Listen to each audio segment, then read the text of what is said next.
All right then. So, welcome everyone. My name is Max Johnstone. I'm with Midcoast Economic Development District. Thank you all for coming to today's little webinar on LED streetlights. Just because we have such a small room, if we can quickly go around and just share who we are, where we're from, and what brought you here today, then that'd be appreciated. So, Hannah, do you mind starting off? Sure, yeah. Hi, I'm Hannah Sisk. I work at MCOG with Max and Mary Jane, who's over in the kitchen of our office. And yeah, we're just here to support Max and answer any questions that you might have. And about it. Mary Jane, do you want to introduce yourself? I'm Mary Jane. And I'm a planner here, and code officer. Ben? Good morning, all. I'm Ben Averill. I'm the planning director with the City of Bath.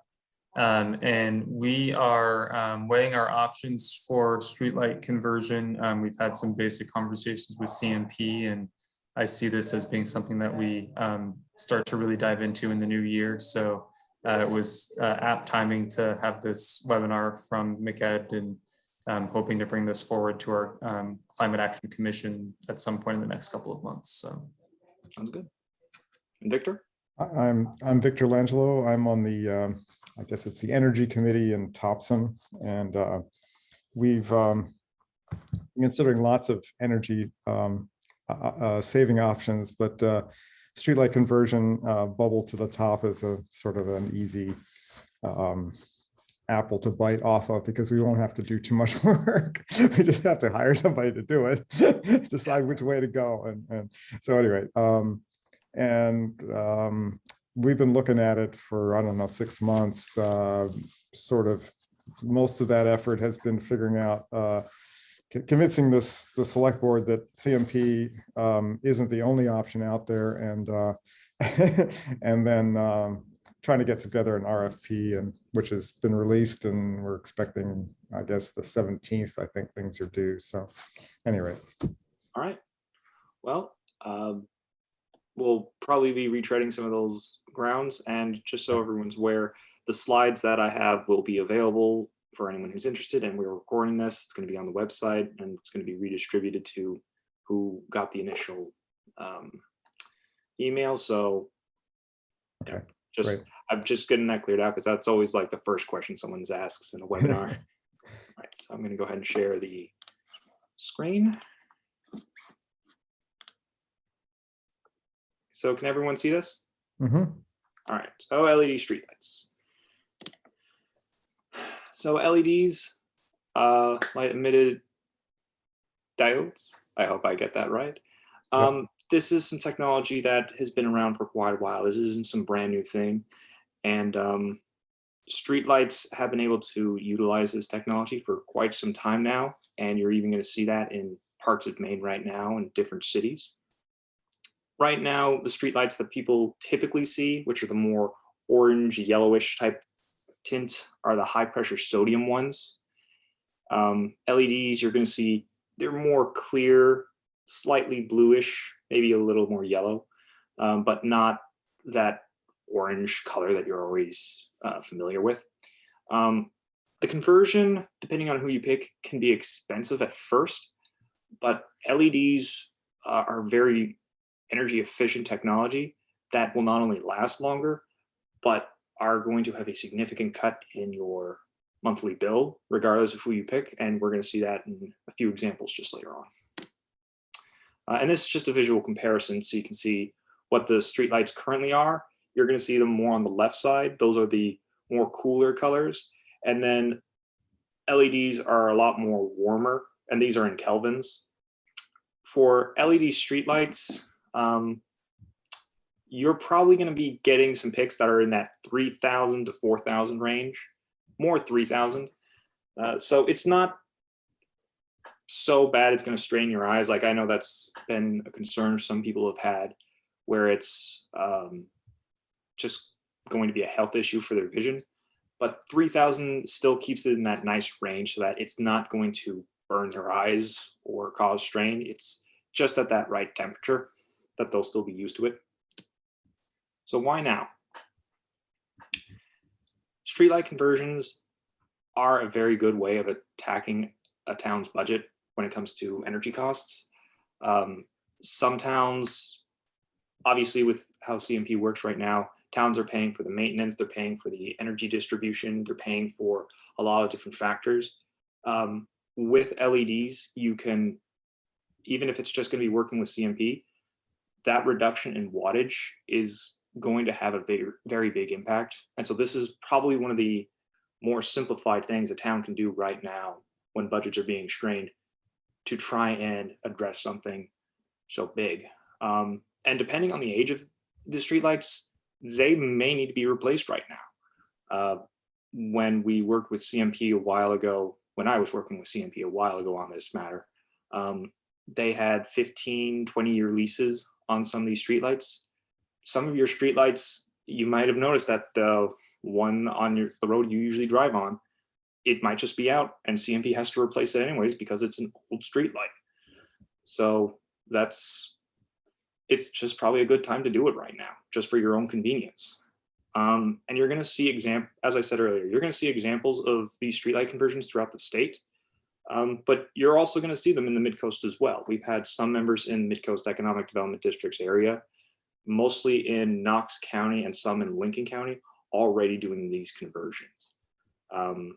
So like Portland, Biddeford, Bangor, Augusta, Dover, Foxcroft, even Grand Isle, they've all done these conversions. Like you can drive through them and you're going to see those colors that I just showed earlier, that nice whitish, slightly bluish colors. But you can also drive through, I'm going from up the coast, Damascotta, Newcastle, Waldoboro, Thomaston, Camden, Rockport, Rockland, Camden. They've all done these conversions. You can go to their towns right now. You can see the lights in action, and you can even call them, and Union, I forgot Union there. You can call them up right after this meeting and say, hey, how did this conversion go for you? And what advice would you give? And they would have someone who's there who can tell you, because it's so fresh in their mind. The conversion happened, I think, within the last year for a lot of these communities. So right now, they're even at that point where they are seeing some results. Ownership versus CMP. So right now, the streetlights are owned by the Central Maine Power, and there is the option for the municipalities to purchase the streetlight fixtures, not the entire pole. That's something that was confusing for some people, but it is just at the very top. You would own that segment where it is the streetlight and the fuse that connects the streetlight to the electrical grid. That is what the town has the option of purchasing. And as I said, some towns are going to see benefits to just going with CMP as opposed to buying the streetlights themselves. If you're a community that doesn't even have streetlights, you may not even want to bother with this effort. If you have maybe 5 streetlights, you may not want to go through the process of hiring a consultant, going through the week's worth of work, and you may just say, I want to just have CMP deal with it. It's no issue. Now, right now, Bath and Topsom are right here. You have a lot of streetlights probably. So this is something you probably do want to weigh if you want to have the streetlights, or if the maintenance might be something that's going to be concerning, staying with CMP. Both options are still fine and acceptable. And as I said, some of the streetlights are at that point where they're being replaced.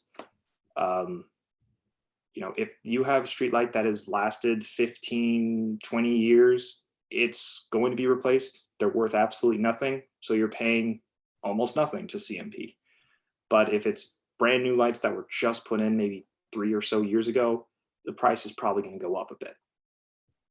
And if you do decide you want to go with CMP, all they'll likely do is just have you sign, I think, 1 or 2 pages that just says that you're renewing their lease, and that's it. Are there any questions so far before I? Okay. Yeah, I have a question. Well, 2 questions. You say that that we would not purchase the poles. Does CMP still responsible for the poles?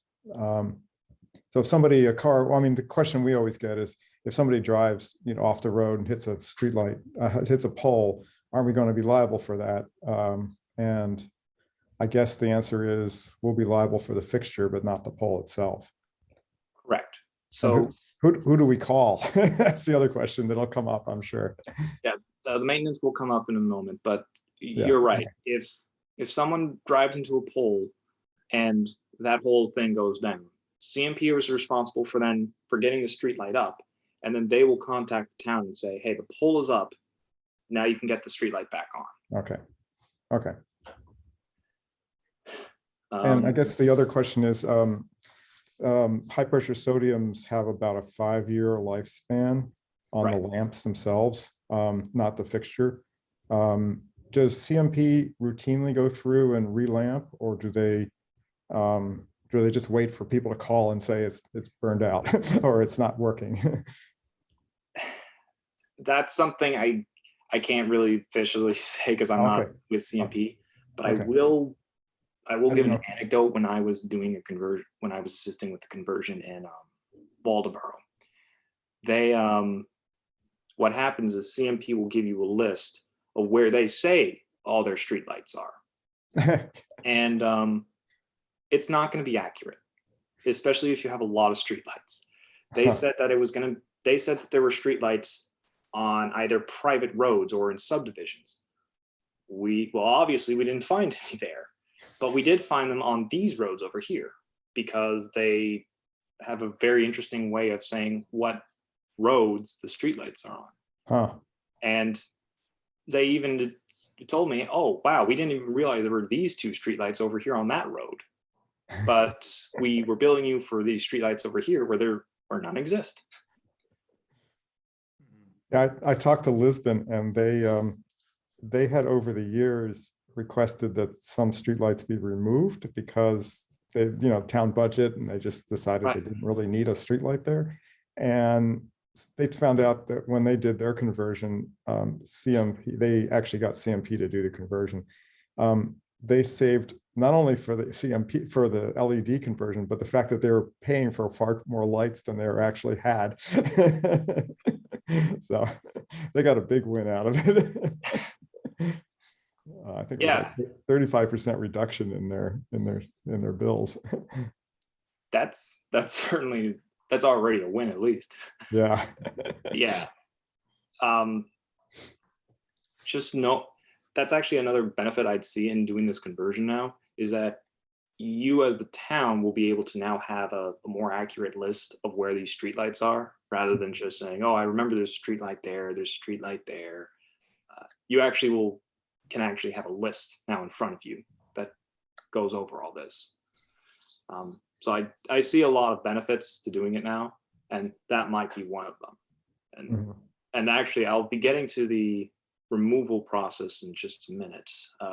That's another interesting thing some towns might want to consider. So in terms of maintenance, because you just brought up the pole a moment ago.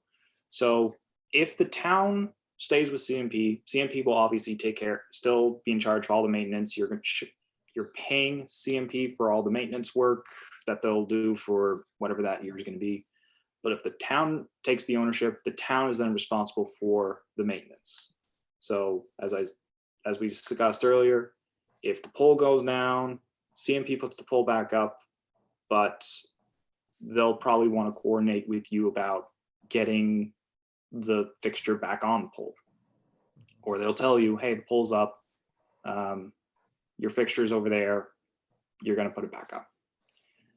And this is also for matters of when the light just goes out, and it's going to go out, who you're going to call to fix it. It's not going to be CMP. It's probably going to be a local contractor. And obviously these are streetlights that the town is paying for. If the school owns their own streetlights, if there's a subdivision that has their own streetlight, unless they're working with the town through this process to get those converted, those are going to still remain under their ownership and still maintained by CMP. That's something that's been a bit confusing, where some people have called and said, hey, our light went out, and when we called CMP's help desk, they said the town now owns that light. And the towns have constantly had to say, no, we don't own your street light. You never got converted when we were doing it. and they need to stop trying to throw the responsibility under the bus to us. So that's going to be a bit of a confusion in the first year, at least. But for the town now assuming the responsibility of the maintenance, that means the town is not paying anything to CMP for the equipment and the maintenance to CMP. So the only thing you're paying is just the electrical supply and distribution. And the amount for maintenance is going to depend on how often you're going to fix up the streetlights. And because these are LEDs, once the first few months are past, they're supposed to last for about 10 years without any issues. And I say should, there's always a problem, but that's just something to always consider. And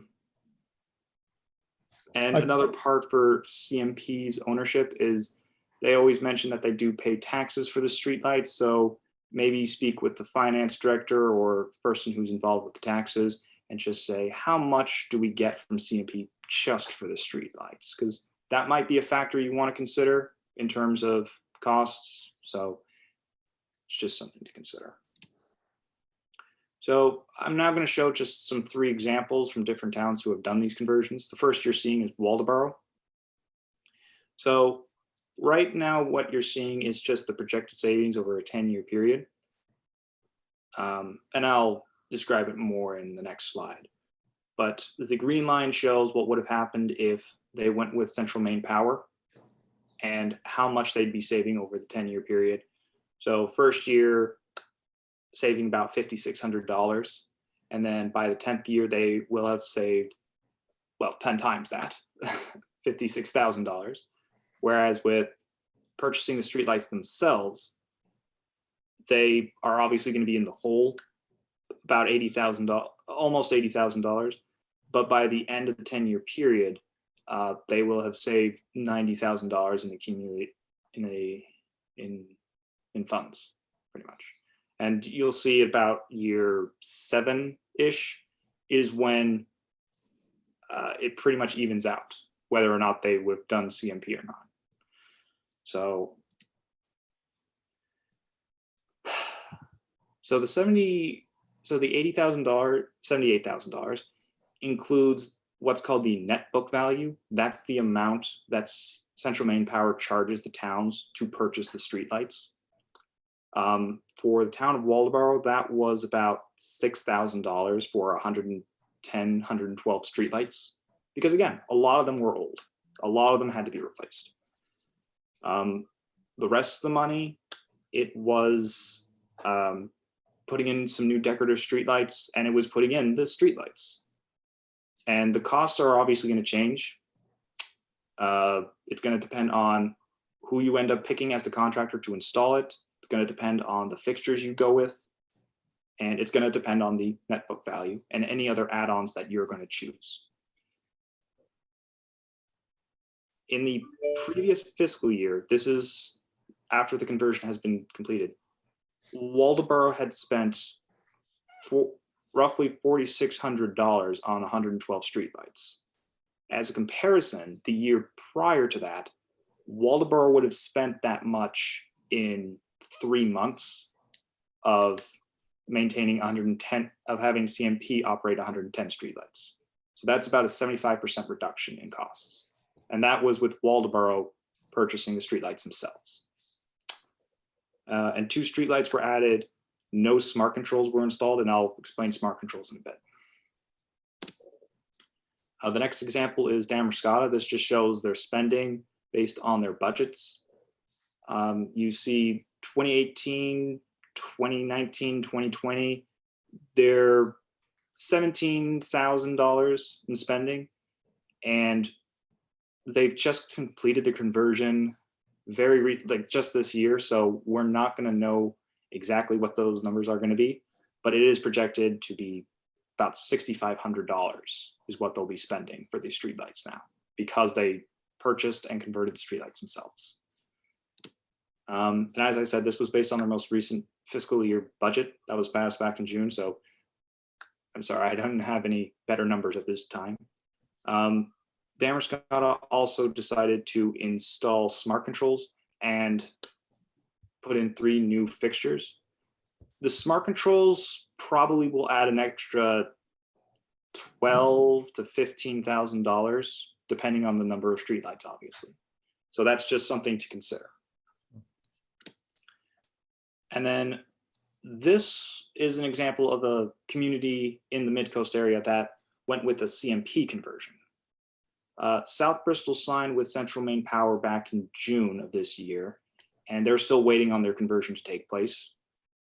Because this has become a growing trend in Maine, Central Maine Power has a waiting list for towns that have expressed interest in doing it. And some of these companies that are doing the conversion also have their own waiting list going on, because a lot of towns have a lot of streetlights they want to get converted. Fortunately, we don't have to worry about Portland and Bangor doing it because they've already done it. South Bristol has about 40 to 50 streetlights, and they are being replaced because the previous lease they've had with CMP has expired, so this is being a free conversion for them. Their current bill is about $9,700, and it's about a 30% reduction because even though they're going to still be paying CMP for the maintenance and for all the equipment, the energy use is going to significantly drop down. So that 30% savings is South Bristol not using as much electricity. Maintenance is still CMP's responsibility, and the information was provided by the South Bristol Town Office. Max, I have a quick question for you. Yes. So can you go back one slide just to the South Bristol one?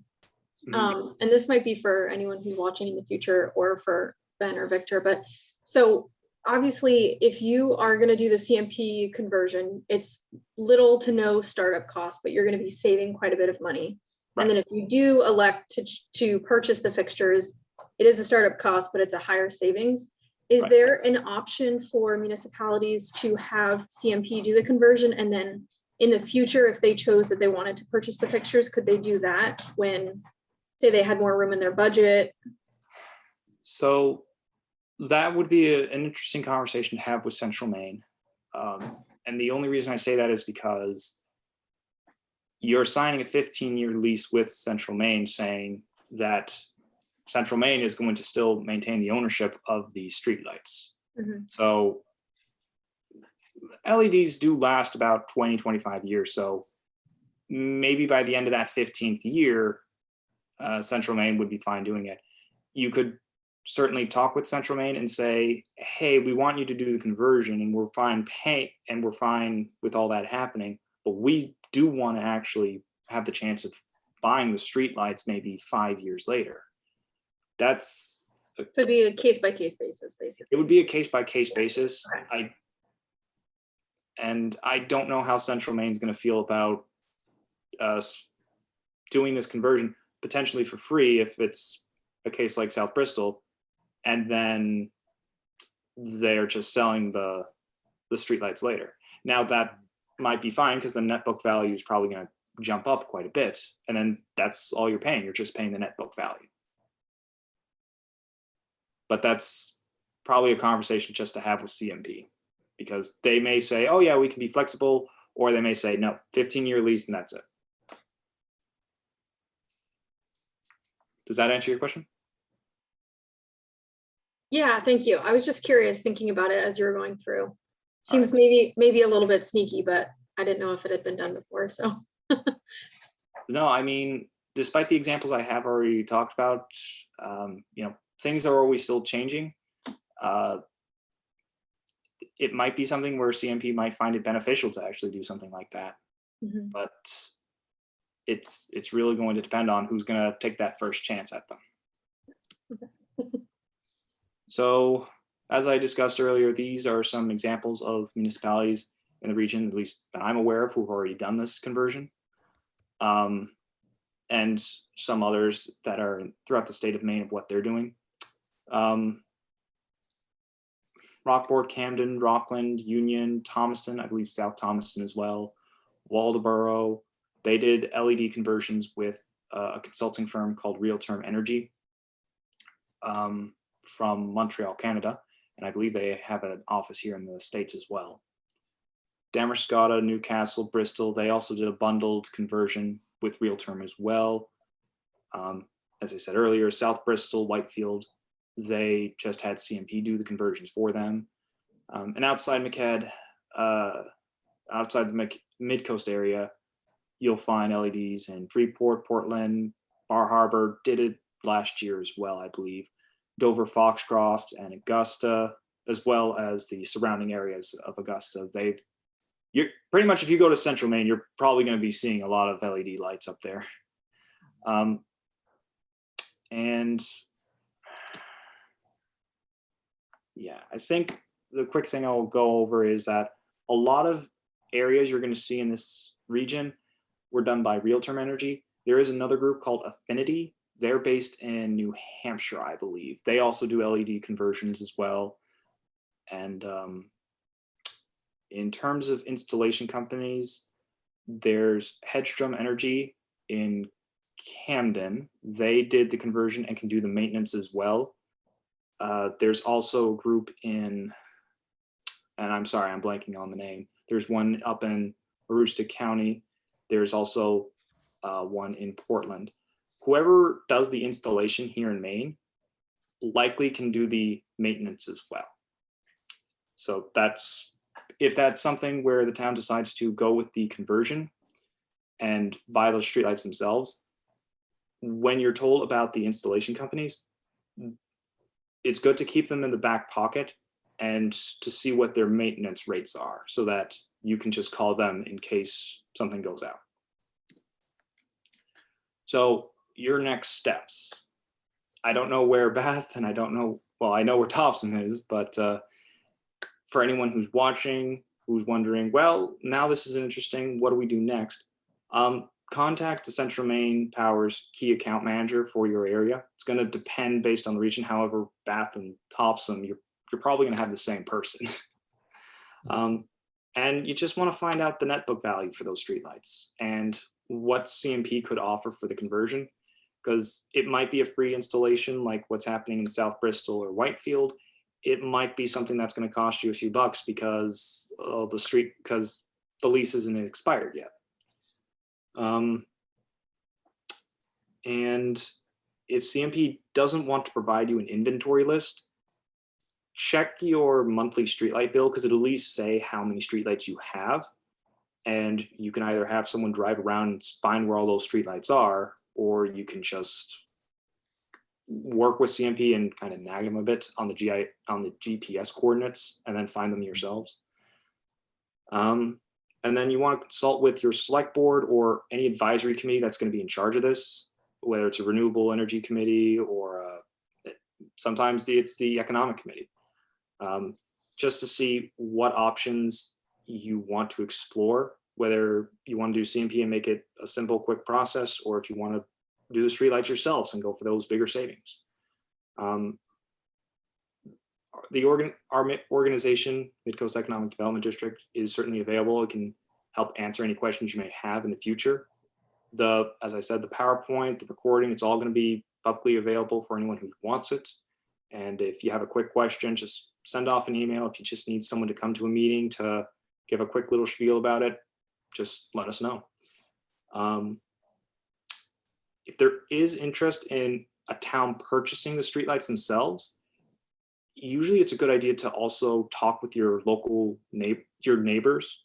Like for Bath, talk with West Bath, Woolwich. I'm trying to get them all in my head right now. Brunswick. Yeah.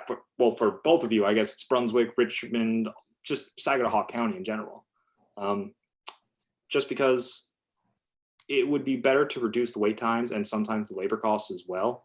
I think in the city of Augusta, what they did was Augusta was initially looking at it, and because of how much it was going to save, they opened up the door to all their surrounding neighbors and said, hey, does anyone want to do this just while we're doing it? And Sure. That's why you're going to see pretty much everyone in that area with streetlights being converted to LEDs. So it's always good to do it just to reduce waste times. And because your neighbors might not know about this going on right now, they may see it as a great opportunity, and it's always good for everyone to save money. Sure. And, you know, because we're doing this right now in December, some of you are probably going to be starting to talk about budgets. Some of you probably want to think of it for next year's budget. Talking about it right now, at least plans for where the money is going to come from if you want to buy the streetlights, like just putting in some pocket change to get ready for that conversion when you eventually do it.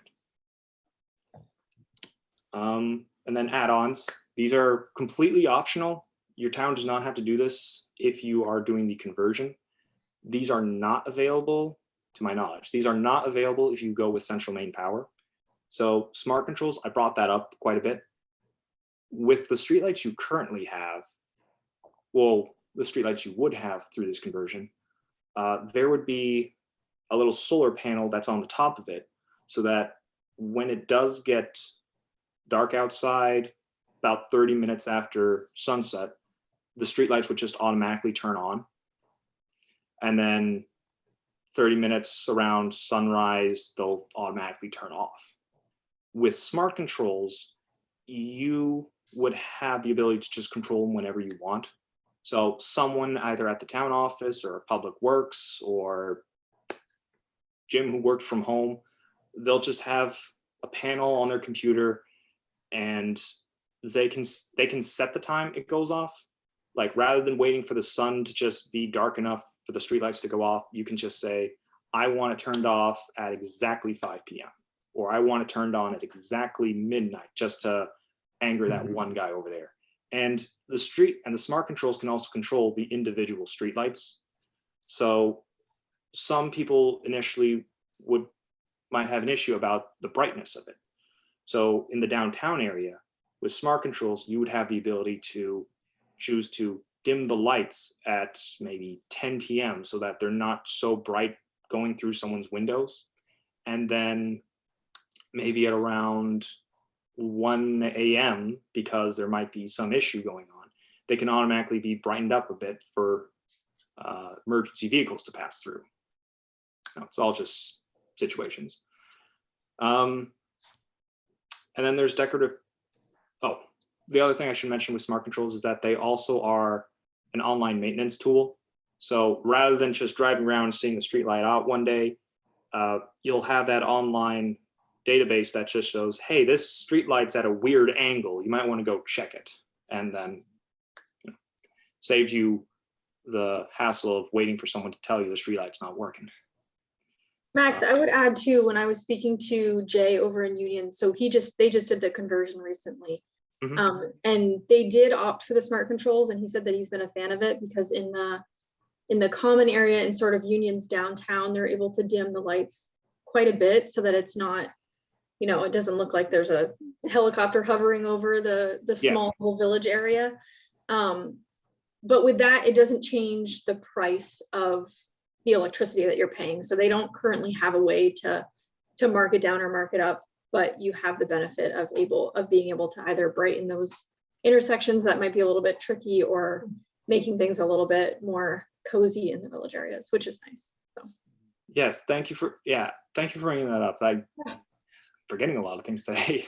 So with smart controls, as I say, that's maybe a $15,000 cost. You can install them later on. Obviously, it's just going to add on a labor cost. Some towns do see the benefit of having them right now because some people aren't going to be aware of these conversions taking place. And then 2 weeks later at a select board meeting or a town hall meeting, people are going to say, well, I can't go to sleep now because those bright lights are going through my window. Turn them down. And that has happened. And the next day, you just change that on the computer. This one street light needs to be dimmed down, and just automatically change it as well, like Hannah said. It doesn't affect the price at this time. I think the state has been trying to look at ways of addressing that by saying they're not using this much wattage at this time, so you might as well bring it down a bit. but that's still something that's been in the works for quite a while. And I don't think the state's close to actually addressing it. So it's a comfort piece, but it's going to depend on who's using it. Some do see a great benefit for it, especially for a well-populated area like your downtowns, or for a street light that is out in the middle of nowhere, but you need a lot more brightness, perhaps, for your emergency vehicles to find them. Other additions include decorative fixtures. You see something similar on the right of the screen there. These are going to be a lot more expensive than your regular streetlights. I think on average, the regular copperhead ones, the gray ones you usually see, those are maybe $100 per conversion, maybe $150. The decoratives are going to be maybe $1,000 because of the materials and weight that's going to be done. But they are certainly nice if you have that historic village area or that nice downtown spot that you just want to have those pieces. And if you already have a decorative fixture, the price probably isn't going to be that bad because your poles already accommodate that weight. But that's just something to consider. If you want to do the conversion, it's certainly an option, but you don't have to do it. And it's not an all or nothing either. So if, like Max said, if you have a historic downtown village and you need 5 upgraded streetlights with the different fixtures, then you can do that. It doesn't mean that you have to buy in for your entire town. Right. You might have your one house that has the streetlight right in front of your home and say, you know, I think I really did a great job. I'm going to change that one streetlight to a decorative fixture. It'd be interesting to see how your town management decides to roll with it, but it's certainly an option. Max, do you know if any communities have had conversations with CMP about changing the pole to be more decorative along with the fixture? I have not. And that's why I say I know that these can happen with the conversions, but not with CMP. With CMP, I think they've mostly been focused on just having the fixtures upgraded. Sure. When you're talking about the poles, are you saying changing the standard wooden pole to maybe Correct. a dark? I think it's a case by case instance. I think CMP would be open to the idea, but it would be something you'd have to tell them very early on, obviously. Yeah. Thank you. And obviously it's going to add the cost from free to something. Yep. And then new streetlight locations. I think Victor, you brought this up a bit earlier about Lisbon wanting to remove some things. So if the town was to now assume responsibility for these streetlights, you would be given a document that would be submitted to Central Maine Power saying locations you want to add a streetlight or remove a streetlight, or maybe even upgrade a streetlight. With it, you would just state the pole number that the streetlight would be or is located at, say what you want to do, and then provide the fixture for that streetlight. Some towns have decided to add in some streetlights at rather dangerous intersections, or they've spoken with their emergency medical service teams who've said, oh yeah, we really can't see this intersection at night, and sometimes we drive right by it, which I don't know if that's a good thing for them to admit, but they say, you know, just one streetlight there is a good indicator to say at night, here's an intersection. And so some towns have done that. And as was said earlier, Lisbon may not want too many streetlights, and they've wanted to take a few out for savings reasons. And that's an option as well, as long as you're fine with it. And there may be someone who just doesn't want a streetlight in their home, even when it's dimmed all the way to nothing. They may say, we don't want a streetlight there. And you'd have that option to remove the streetlight. Then there is spare inventory, obviously having a backup.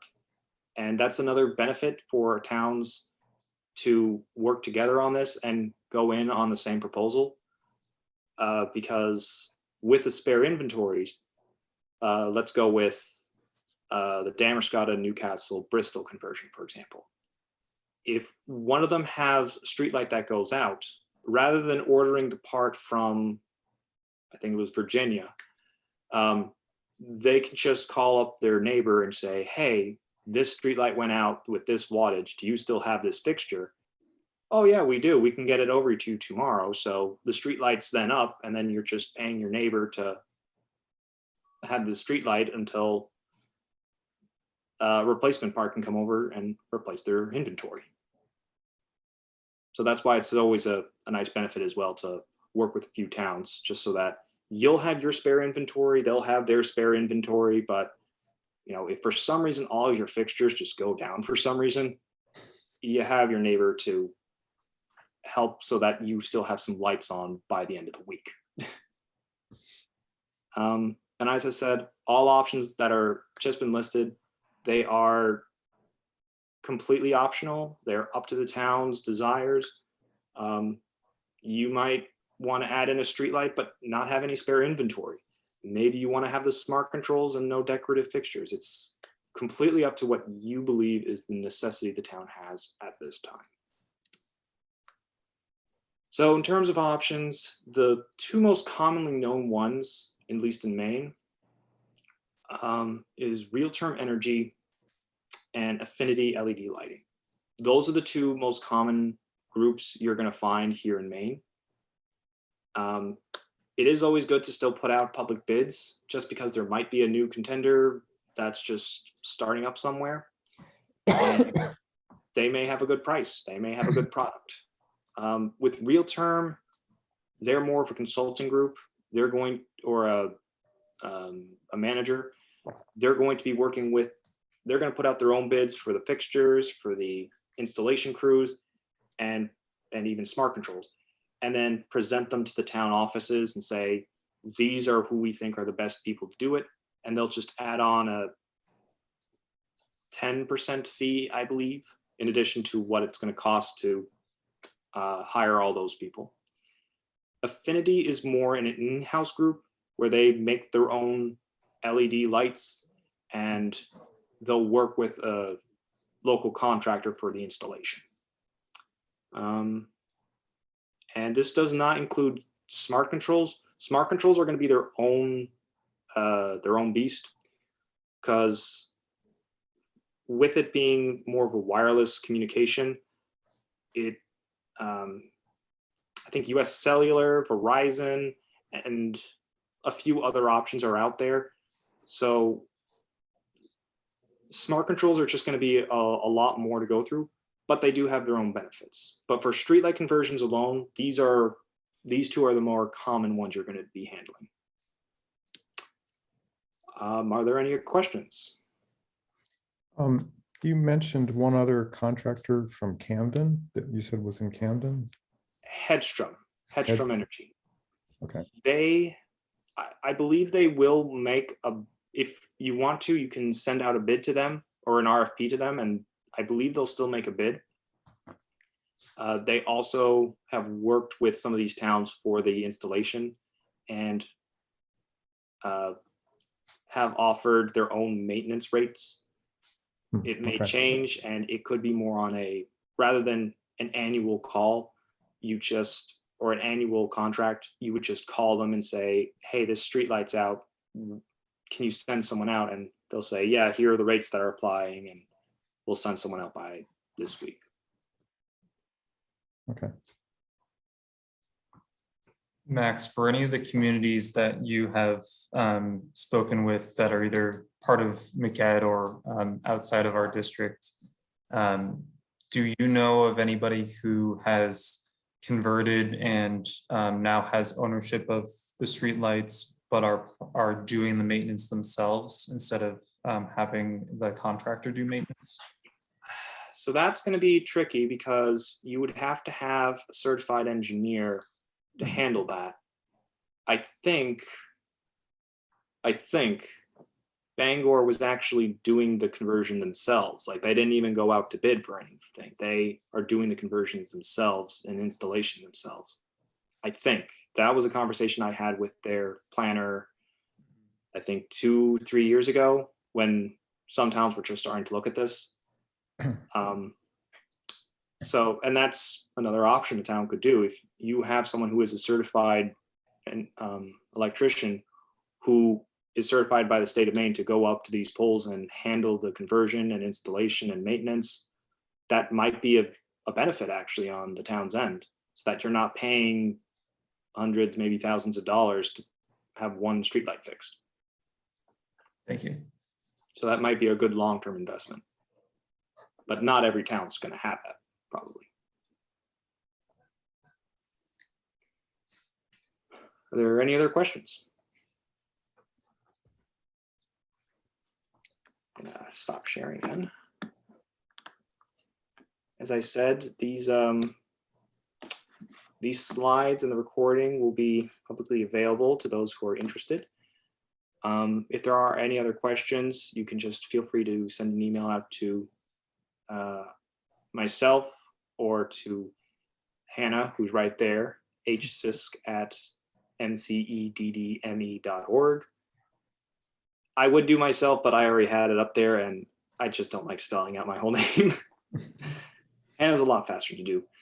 But I think that's it. Last call for questions before I close out the meeting. Thank you for sharing this information with us. It's we're just starting in Bath, and this has been very helpful, and I'm sure it's going to be helpful for many of the other communities that weren't able to make the call but are looking to determine if this makes sense for them. All right, thank you. I would just add to Ben that one of the reasons that Max and I wanted to have this information available is that we've spoken with towns who have gone forward with one of the options basically, and they were not aware that there was another option. So in your conversations with other municipalities, please feel free to send them the link to this recording so that way they also have the information. Definitely. Mhm. All right. Well, thank you all for coming to the webinar today. Hopefully we all get to enjoy the snow that's outside for the few hours it's going to be before it rains. Yeah, right. All right. And Thank you.